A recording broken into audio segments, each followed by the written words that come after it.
Hi, welcome to Meet the Candidates. I'm Tom Murphy. I'm the mayor of the village of Mamaroneck, running for re-election to my fourth and final term. And I am seated here with my good friend Mallory Chinn, who is running to be a trustee. Hi, I'm Mallory Chinn. As Tom said, I'm running for a seat on the village board. I've really enjoyed getting to know so many people in our village as I've been out knocking doors. I think I've knocked every door in this village. People see me coming up and they're like, oh, you again. But I've loved our conversations, and I've really just appreciated hearing people's ideas. And I'm really excited for the future of this village. We have some great ideas that we're going to tell you about today. I decided to run after I experienced Hurricane Ida. I got really involved locally in flood relief. And I remember seeing you down at St. Thomas every day for days while we were working on supplies, and my husband and I started running shuttles and setting up relief areas. And I was just so shaken to start to understand that there had been decades of inaction that led to that moment. And I know that you and our current board has been working really hard, and I know there have been several iterations of different plans, and I really just want to get involved to see some of those plans through and work hard to achieve my vision for the village. Tom, can you tell me, since we were talking about flooding, can you tell me a little bit about what's being done now to address this issue? The day before the flood, August 31st, 2021, there was really no major initiatives and plan in place. The flood was horrific, and it was a real impetus for change. I immediately got on TV and started calling out the federal government, first of all, because we were supposed to have had a flood plan already begun. It was approved by Congress, but it was killed under the Trump administration. Wow. Because of our advocacy, the federal government and the state government got involved right away. Senator Schumer called me up that day, and he promised me that we were going to have the Army Corps of Engineers plan implemented.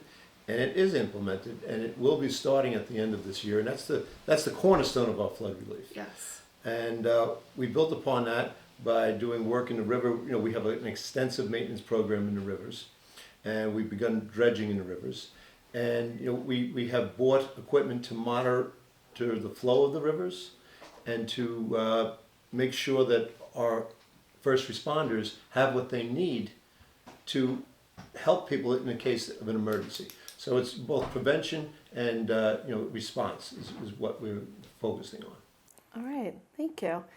I've been thinking a lot about that as my role as a member of the planning board. New projects are coming before us, and what's been really interesting is I am concerned about new building.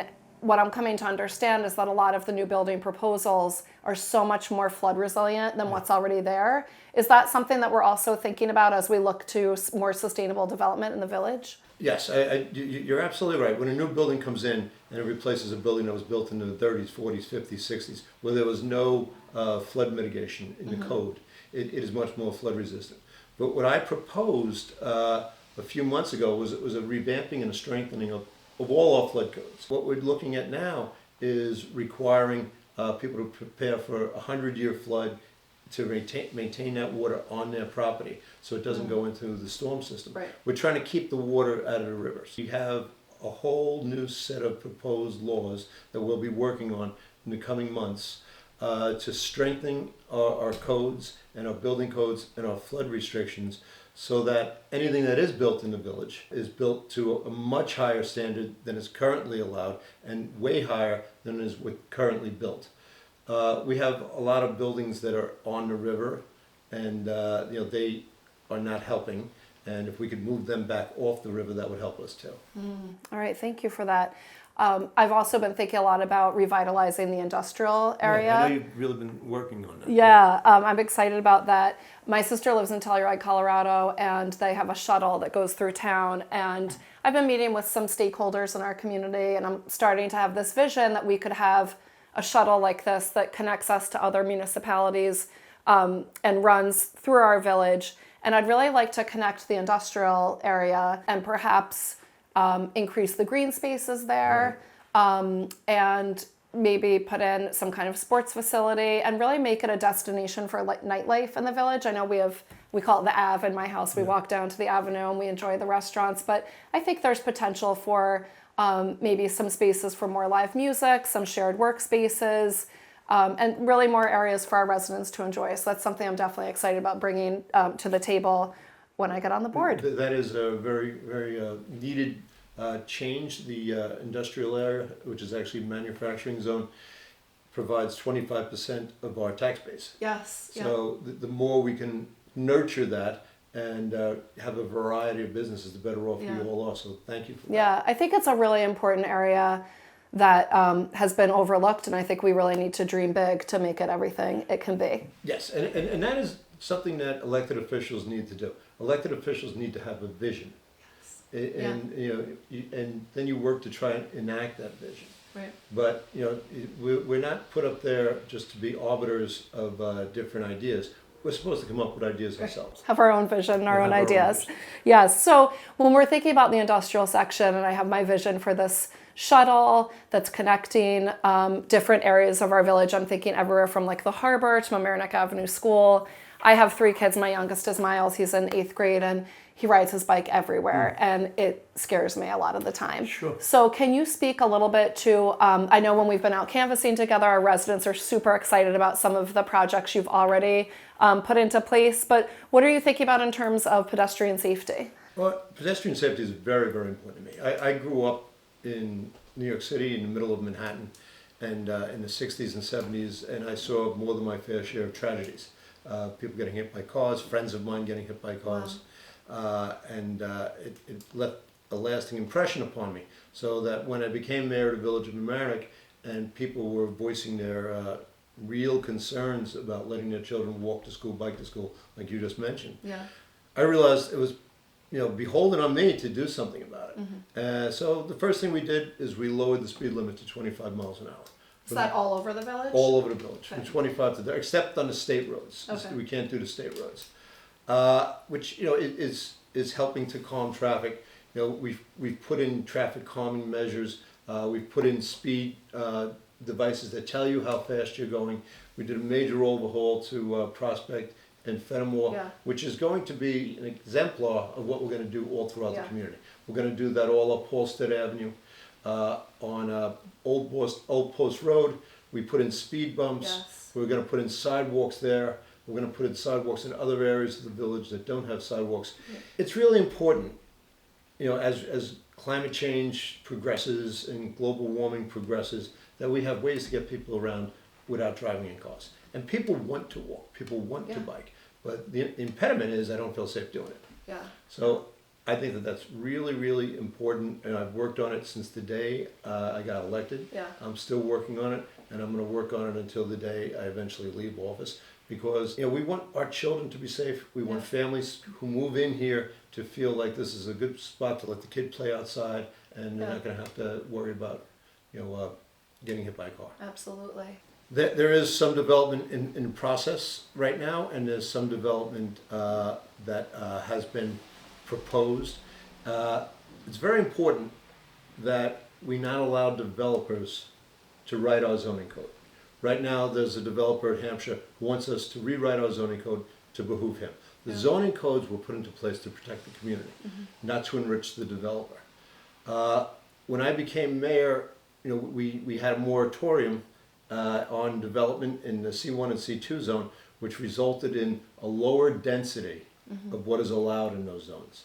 So you could still build there, but you can't build as much there. Right. Is Hampshire in C1 and C2? No, Hampshire is in the marine. They want us to change it from a marine zone to a housing zone. You can't have housing in the marine zone. Right. So this is very important. I want people to know that we're both opposed to having developers write our zoning code, and I know that you see that new development isn't always harmful to the community. Right. And from your experience on the planning board. Absolutely.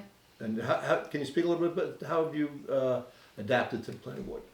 I've really been so excited to see what a careful approach we're taking to development. I went into it thinking, is this going to be my opinion? And it's not like that at all. There's so many experts involved, and we really think deeply about every aspect of every project that's put before us. But what really was exciting and interesting to me is when you look at something that might be taken down, like a house that's in disrepair, There's one actually right down the street from us that I walk by all the time. And Prospect. yeah, and I was kind of sad, to be honest. I was like, oh, this house is, this house is coming down, this house is coming down. But then when I saw what was going in its place, that's so much more flood resilient, will look beautiful, to passersby, and is also, it's going to be LEED Silver equivalent. It might not be LEED Silver certified, but I started to, again, getting back to that big vision, I was like, oh, this is what new building is. And that's so refreshing and exciting, because the houses that were built there, they're not going to last forever, and they're not helping the flood problem at all. And I think to people who might not totally appreciate work of boards like the planning board, it might seem like this is some kind of loss, or this is some kind of like overdevelopment, when in fact the new building, it's up to date and it's going to help overall with the flood mitigation. So I'm really excited about that aspect of my work on the planning board. Yeah, thanks for asking me about that. I'm really excited for what's coming. I've really enjoyed campaigning. I've met so many people. Thank you for your leadership. You've introduced me and mentored me. Thank you. You've mentored me along the way, and I really appreciate it. It's really just been so much fun. I've met people also in other roles I have. I'm the director of the Mamaroneck Community Chorus. I know you came to see our show. And we have another one coming up that's my husband's the director. And I think what I'll bring to the board is I'm also a parent. I have 3 kids. 2 are through the schools and in college, and then Miles is still at the Homics. And my husband, Chinn, teaches at Mamaroneck Avenue School. So every time we talk about building, I also have that lens in terms of thinking about the schools, and how the schools would be impacted. You know what? I just want to tell folks, I've been doing this for a long time. I've been mayor for 6 years, and I've been in elected office on and off since 2001. And it's really been a privilege of my life. And I appreciate the voters' trust in me. I'm asking for one more term as mayor of the Village of Mamaroneck to finish some of the things we started, especially the flood plan, the Army Corps of Engineers plan. And I've worked really hard to make this a more fair and a more equitable community, where everyone feels that they have a seat at the table. I'm not perfect. I sometimes make mistakes, but I'm willing to admit my mistakes and try and do better. And that's all we can do in this world.